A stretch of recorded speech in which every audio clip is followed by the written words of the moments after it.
Sabe, uma das ideias mais fortes do nosso tempo é aquela que diz que a ciência pode, finalmente, dar pra gente uma base objetiva para os valores humanos, sabe? Deixando para trás os antigos sistemas de religião.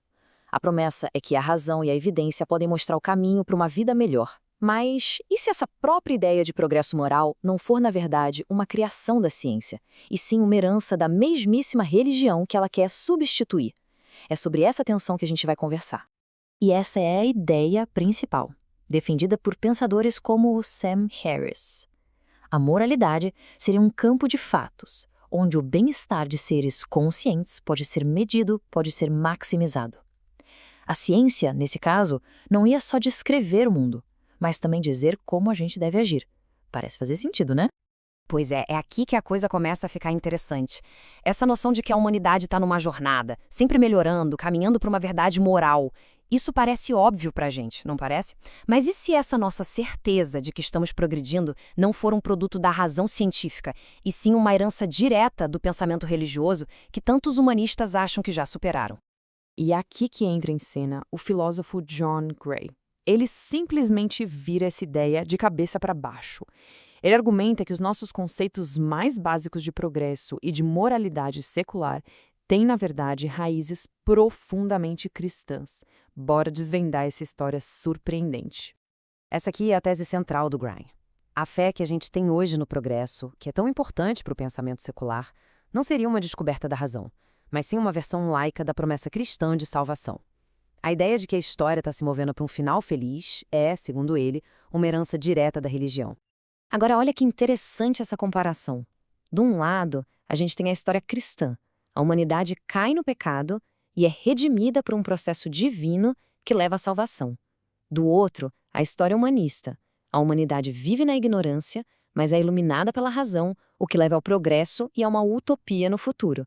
A estrutura, percebe, é praticamente a mesma, só mudaram os personagens e o cenário. E essa citação do Gray resume o argumento de uma forma brilhante. O que ele está dizendo é que, sem a base de um plano divino, a ideia de que a história tem um destino, uma meta, ela simplesmente perde o sentido. É uma fé que continua existindo mesmo depois que o fundamento teológico dela foi retirado.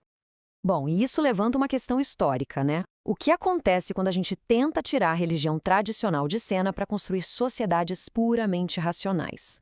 O que a gente vai ver é que o padrão não é o fim da fé, mas a criação de novas e surpreendentes religiões substitutas. Dá uma olhada nessa linha do tempo.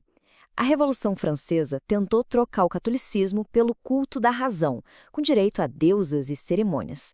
Depois, pensadores como Saint-Simon e Auguste Comte tentaram fundar novas religiões da humanidade. E claro, no século XX, a gente viu ideologias políticas que funcionavam de um jeito muito parecido com religiões, exigindo fé total e prometendo a salvação aqui na Terra mesmo. Isso aqui ilustra o ponto perfeitamente. A tentativa do Comte de criar uma sociedade baseada na ciência não levou a menos rituais, mas sim a novos rituais.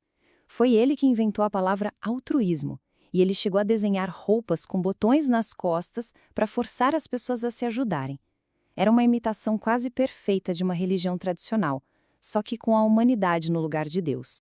O que o Bertrand Russell fez aqui com essa analogia famosa foi basicamente revelar a estrutura religiosa que estava ali, escondida no marxismo. Mesmo sendo um sistema que se dizia científico, ele preenchia a mesma necessidade psicológica. Uma história sobre o mal, que seriam os capitalistas, a salvação, que seria a revolução, e um paraíso prometido na Terra, a sociedade comunista. Ok, então vamos agora para o ponto central dessa ligação entre ciência e moralidade. Aquela ideia de que a própria evolução é uma história de progresso. Muita gente acredita que, como a evolução nos criou, seguir a direção dela é o caminho moral a ser seguido. Para a gente entender o próximo ponto, a gente precisa dessa palavra aqui, teleologia. É a ideia de que as coisas existem para cumprir um propósito. Uma semente existe para se tornar uma árvore. Durante séculos, foi assim que a gente entendeu o mundo natural. E aqui está um dos maiores mal-entendidos sobre Darwin. A teoria dele da seleção natural não é sobre uma escada de progresso que vai subindo para formas de vida superiores. Não. É um processo cego, sem direção nenhuma, de adaptação a ambientes que estão sempre mudando. Não existe um objetivo final, A gente não é o ápice da evolução. A gente é só mais um galho que, por enquanto, sobreviveu. Esse é o T.H. Huxley, contemporâneo de Darwin, conhecido como o bulldog dele, e ele entendeu as implicações perfeitamente. A natureza é indiferente, cheia de violência, de luta. A nossa ética, os nossos valores de compaixão e justiça, eles não vêm da natureza. Eles são uma rebelião contra o processo cósmico. Nós construímos a nossa moralidade em oposição à indiferença do universo. Então, a conclusão lógica disso tudo é a seguinte: se a evolução não tem uma meta, tentar tirar nossos valores morais de um suposto progresso evolutivo é como construir um castelo na areia. A ciência pode nos dizer como as coisas são, mas ela não pode, olhando para a evolução, nos dizer como as coisas deveriam ser. Certo. Então, se o progresso humanista é uma espécie de miragem religiosa e a evolução não dá para a gente um guia moral, qual é a alternativa? É aí que o John Gray aponta para uma outra direção, para um tipo diferente de ateísmo, um que não tem a missão de salvar o mundo. Sabe, o tipo de ateísmo que a gente mais ouve falar hoje em dia é, na verdade, bem específico. Ele tem uma missão, ele é focado em converter os outros e em construir um mundo melhor pela razão. Mas se a gente olhar para a história, essa é só uma pequena fatia do pensamento ateu. E aqui a gente vê essa diversidade toda. Tiveram ateus que, como Nietzsche, focaram na autossuperação do indivíduo. Outros, como Lametrie, que celebravam os prazeres simples da vida. E ainda outros que simplesmente encontraram paz na ausência de um grande propósito, se deliciando com a arte, com a ciência ou com as relações humanas pelo que elas são. Essa citação captura a essência desse ateísmo diferente, um que não sente a necessidade de preencher o vazio deixado por Deus com uma humanidade com H maiúsculo. É uma aceitação do mundo nos seus próprios termos, sem precisar de uma história de redenção ou de uma utopia lá no futuro. E isso nos deixa com uma pergunta final, que dá o que pensar.